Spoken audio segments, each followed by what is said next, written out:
So what is a central bank? A central bank is an institution that produces the currency of an entire nation.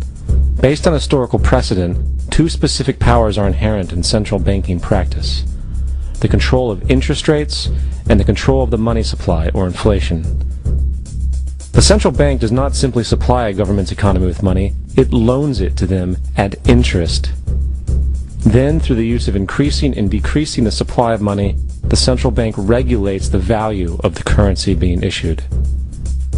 It is critical to understand that the entire structure of this system can only produce one thing in the long run: debt. It doesn't take a lot of ingenuity to figure this scam out. For every single dollar produced by the central bank is loaned at interest. That means every single dollar produced is actually the dollar plus a certain percent of debt based on that dollar. And since the central bank has the monopoly over the production of the currency for the entire country, and they loan each dollar out with immediate debt attached to it, where does the money to pay for the debt come from? It can only come from the central bank again, which means the central bank has to perpetually increase its money supply to temporarily cover the outstanding debt created, which in turn, since that new money is loaned out at interest as well, creates even more debt. The end result of this system without fail is slavery, for it is impossible for the government and thus the public to ever come out of the self-generating debt. The founding fathers of this country were well aware of this.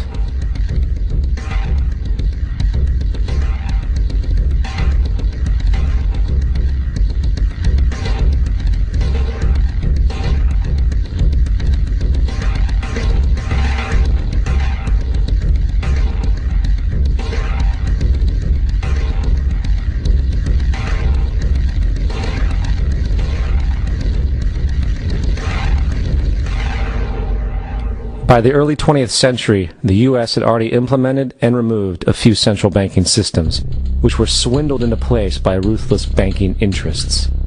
At this time, the dominant families in the banking and business world were the Rockefellers, the Morgans, the Warburgs, the Rothschilds. And in the early 1900s, they sought to push once again legislation to create another central bank. However, they knew the government and public were very weary of such an institution, so they needed to create an incident to affect public opinion. So, J.P. Morgan, publicly considered a financial luminary at the time, exploited his mass influence by publishing rumors that a prominent bank in New York was insolvent or bankrupt. Morgan knew this would cause mass hysteria, which would affect other banks as well. And it did. The public, in fear of losing their deposits, immediately began mass withdrawals. Consequently, the banks were forced to call in their loans, causing the recipients to sell their property, and thus a spiral of bankruptcies, repossessions, and turmoil emerged. Putting the pieces together a few years later, Frederick Allen of Life magazine wrote, "The Morgan interests took advantage to precipitate the panic, guiding it shrewdly as it progressed." Unaware of the fraud, the Panic of 1907 led to a congressional investigation headed by Senator Nelson Aldrich, who had intimate ties to the banking cartels and later became part of the Rockefeller family through marriage. The commission, led by Aldrich, recommended a central bank should be implemented so a panic like 1907 could never happen again. This was the spark the international bankers needed to initiate their plan. In 1910, a secret meeting was held at a J.P. Morgan estate on Jekyll Island off the coast of Georgia. It was there that the central banking bill called the Federal Reserve Act was written. This legislation was written by bankers, not lawmakers. This meeting was so secretive, so concealed from government and public knowledge that the 10 or so figures who attended disguised their names when en route to the island. After this bill was constructed, it was then handed over to their political frontman, Senator Nelson Aldrich, to push through Congress. And in 1913, with heavy political sponsorship by the bankers, Woodrow Wilson became president, having already agreed to sign the Federal Reserve Act in exchange for campaign support. And 2 days before Christmas, when most of Congress was at home with their families, the Federal Reserve Act was voted in, and Wilson in turn made it law. Later, Woodrow Wilson wrote, in regret,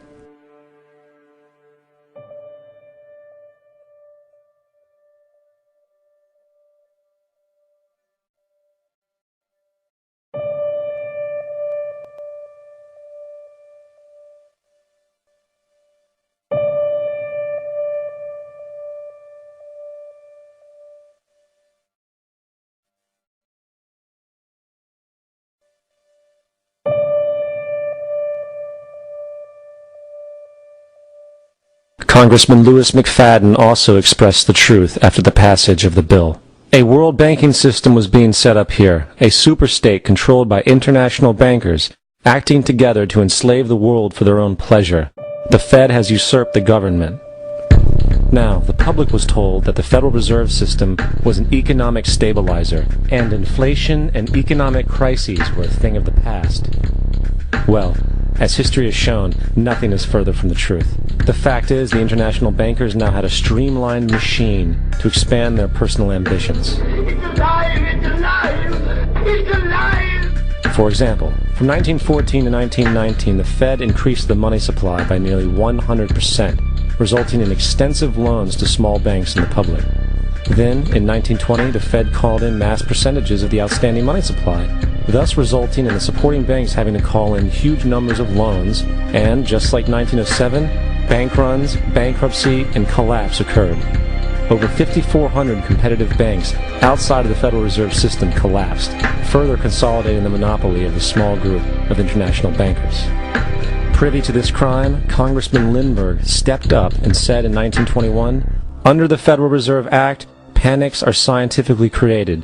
The present panic is the first scientifically created one, worked out as we figure a mathematical equation." However, the panic of 1920 was just a warm-up.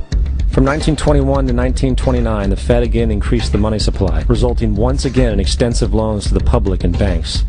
There was also a fairly new type of loan called a margin loan in the stock market. Very simply, the margin loan allowed an investor to put down only 10% of a stock's price, with the other 90% being loaned through the broker. In other words, a person could own $1,000 worth of stock with only $100 down. This method was very popular in the roaring 1920s, as everyone seemed to be making money in the market. However, there was a catch to this loan.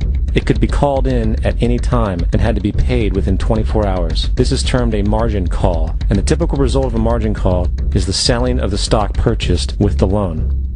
So, a few months before October in 1929, J.D. Rockefeller, Bernard Baruch, and other insiders quietly exited the market, and on October 24, 1929, the New York financiers who furnished the margin loans started calling them in masse.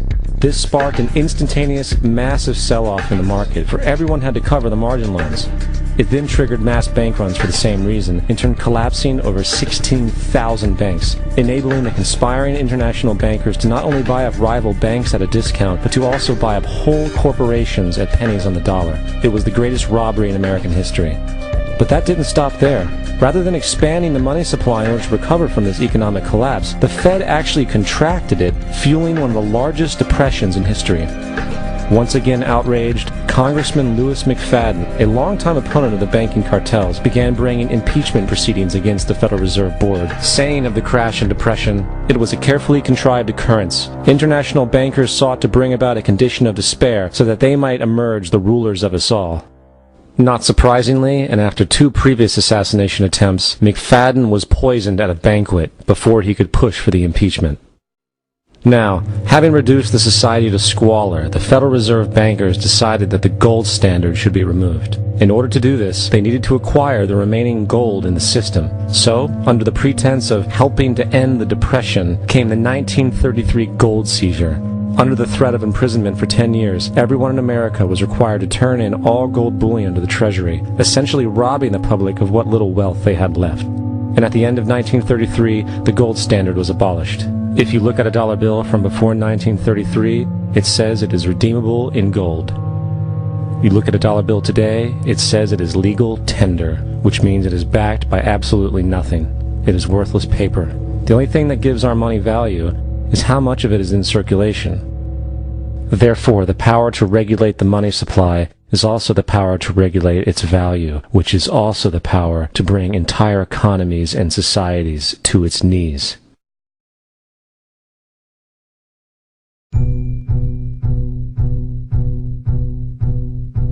It's important to clearly understand, the Federal Reserve is a private corporation. It is about as Federal Express.